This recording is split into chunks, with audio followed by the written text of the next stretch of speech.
ऐसन रूपवा सजावल का होई जब देखी न के हो गौर से।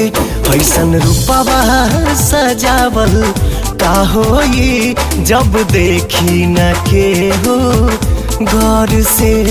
जब देखल चाही तू करेलू नहीं, मन गुजरेला गजबे दौर से।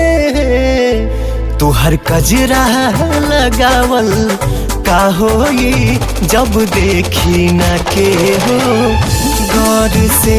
ऐसन रूपवा सजावल का होई जब देखी न के हो गौर से।